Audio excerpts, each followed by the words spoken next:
हाथरस हादसे को लेकर सीएम योगी फुल एक्शन में है। मुख्यमंत्री योगी आदित्यनाथ बुधवार को स्वयं हाथरस पहुंचे और यहां उन्होंने अधिकारियों से पूरे घटनाक्रम की जानकारी ली और फिर सीएम योगी सीधे हाथरस जिला अस्पताल पहुंच गए, जहां उन्होंने हादसे में घायल हुए लोगों का हालचाल जाना और डॉक्टरों को सभी घायलों के समुचित उपचार के निर्देश दिए। यही नहीं, बरसते पानी के बीच सीएम घटनास्थल पर पहुंचे, जहां उन्होंने अधिकारियों ने पूरी घटना का ब्यौरा दिया। उल्लेखनीय है कि मंगलवार को हाथरस के सिकंदराबाद में भोले बाबा के सत्संग कार्यक्रम में मची भगदड़ से सैकड़ों लोगों की जान चली गई थी। सीएम योगी ने तुरंत एक्शन लेते हुए 3 मंत्रियों की टीम और मुख्य सचिव व डीजीपी को तत्काल हाथरस के लिए रवाना किया था। यही नहीं, सीएम ने घटना की जांच के लिए एडिशनल डीजी आगरा और मंडलायुक्त अलीगढ़ को नियुक्त किया और 24 घंटे में रिपोर्ट सौंपने के निर्देश दिए। इसके अलावा सीएम ने मृतकों के परिजनों को 2-2 लाख रुपए और घायलों को 50-50 हजार रुपए की सहायता राशि देने का भी ऐलान किया। जो लोग हैं जिनसे आज मैंने बातचीत भी किया है,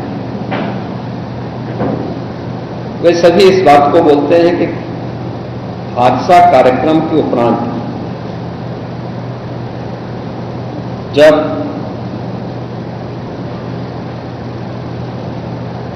इस कार्यक्रम में जो सज्जन वहां पर अपना उपदेश देने के लिए आए थे, उनका कार्यक्रम या उनकी कथा संपन्न हुई तो कथावाचक के मंच से उतरने के बाद जीटी रोड में जैसे ही उनका काफिला आया था तो उन्हें छूने के लिए जब महिलाओं का एक दल उधर बढ़ा तो उनके पीछे पीछे भीड़ गई और इसी के बाद वे एक दूसरे के ऊपर चढ़ते गए। सेवादार भी लोगों को धक्का देते रहे, जिसके कारण दोनों ओर, जीटी रोड के दोनों ओर और जीटी रोड के अंदर भी ये सब हादसा वहां पर होता हुआ दिखाई दिया। इसका सबसे दुखद पहलू यह था कि इस प्रकार के आयोजन में जो सेवादार प्रशासन को अंदर घुसने नहीं देते, दुर्घटना होने के तत्काल बाद या दुर्घटना के दौरान प्रारंभिक रूप में इन्होंने पहले वहां पर इस मामले को दबाने का प्रयास किया, लेकिन जब उन्हें प्रशासन ने हॉस्पिटल ले जाने की कार्रवाई प्रारंभ की तो इनमें ज्यादातर सेवादार वहां से भाग गए। इस पूरी घटनाक्रम के लिए हम लोगों ने एडीजी आगरा की अध्यक्षता में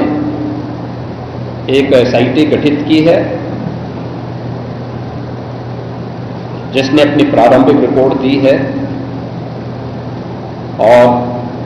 इस घटना की तह में जाने के लिए उनसे कहा गया है। बहुत सारे ऐसे पहलू हैं जिन पर जांच होनी बहुत आवश्यक है। अब तक प्रथम दृष्टया जो थी हमारी कार्रवाई ये थी कि राहत और बचाव के कार्य को आगे बढ़ाने के बाद आयोजकों को पूछताछ के लिए बुलाना, घटना के बारे में, हादसे के कारणों के बारे में उनसे भी पूछताछ करना और फिर घटना की लापरवाही और जिम्मेदारों की जवाबदेही भी इसके लिए तय करना, जिसके लिए पहले से ही एफआईआर यहां पे दर्ज हो चुकी है। इसके लिए कार्रवाई आगे बढ़ रही है। हम लोग इस बात को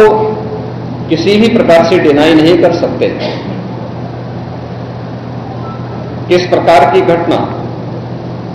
केवल एक हादसा नहीं होता। अगर हादसा भी है तो उसके पीछे कौन जिम्मेदार है, और अगर वह घटना घटित हुई है तो इसके पीछे हादसा नहीं तो साजिश किसकी है, कौन इसके पीछे है,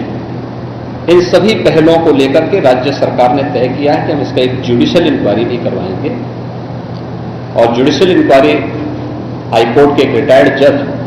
की अध्यक्षता में होगी, जिसमें प्रशासन और पुलिस के भी रिटायर्ड सीनियर अधिकारियों को रख करके इस पूरी घटना की तह में जाकर के जो भी इसके लिए दोषी होगा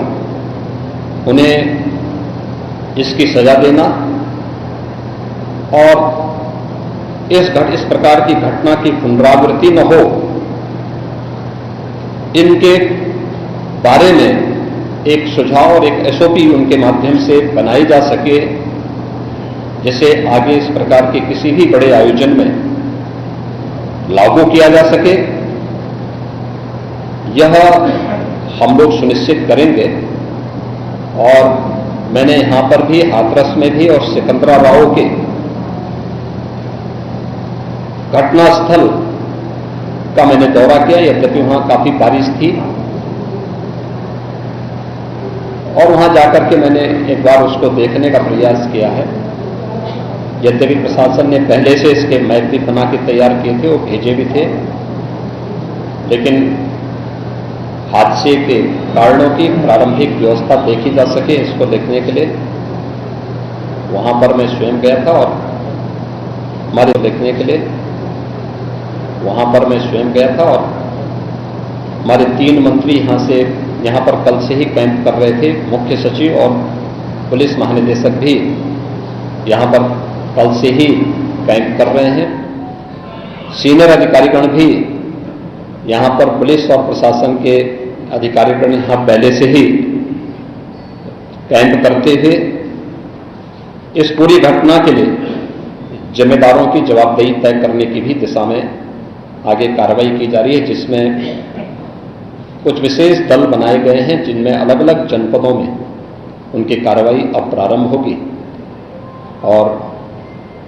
प्रारंभिक जांच के बाद आगे की कार्रवाई को हम लोग आगे बढ़ाने का कार्य करेंगे। यह यहाँ की घटना के बारे में था और जुडिशल इंक्वायरी के बारे में आज ही इसके नोटिफिकेशन शासन के द्वारा भी जारी हो जाएगी।